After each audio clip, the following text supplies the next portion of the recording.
Zarautzko Aizpurua gozotegiko gozogin aparta eta gure kolaboratzaile fina den Horazio Txazin izango da gaur sukaldean. Tarta errezeta paregabe hau prestatzen. Satxer tarta. Bueno, listo gaude. Txokolatea barra ikusten dut. Ja pizka gutxi dakat hemen. Nik hartik, hori Alberto izan da, horkoak Alberto hartu ditu. Nik handik hartu ditu. Ez dakit. Lasait. Eta gaina, gozogintzan oso garrantzitsua da kantidadeak. Bai.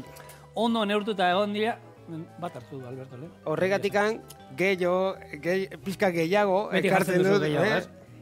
Kakao esakin dani berdin, ero frutu lehorra jartzen ditu danean, beti berdin. Bueno, frutu lehorrakin. Jate ditu dena. Bueno, lehen postre ingo duna da Satxer tarta. Satxer tarta berez Austriatik dator, baina lasai. Ez duzu ezetan Austriara jun behar. Hartu, eta Aizpuruan, zautzen, aukera daukazue tarta zoragarri hau probatzeko. Hau gu ostalaritza eskolan ikasten zaudenean, erakusten dizuen tartetako bada, oso ezaguna mundu guztian. 1812an ero Franz Satxerrek sortu zuena, eta, gero bere semeak hobetu zuen, baina gaur egun arte iraunduen tarta. Eta hoiz izango da ingo dizuna. Azkenean da bizkotxo bat, ez? Bai, bizkotxo bada, txokolatezko bizkotxo bada. Bai?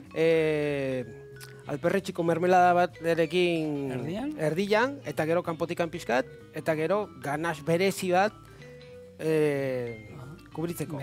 Gainetik. Ganax zer da, saldu diozu. Eta ganax da, normalian izaten da, nazketa esne gaina eta txokolatia. Esne gaina ematen duzu puntu, bero puntxu bat, eta justu irakitu baino lehen, gehitzen duzu txokolatia.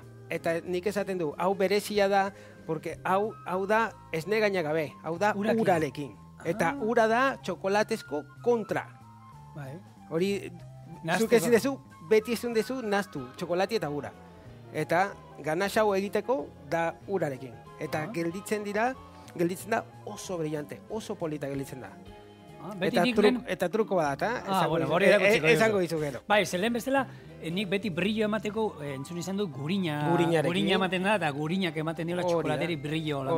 Batzutan gu erabiltzen dugu txokolatea gurinarekin, adibidez, napolitana bainatzeko, gure napolitana dira, horrelak, eta gero barrutik txokolate gogorrakin, barrita gogorra batekin, eta gero...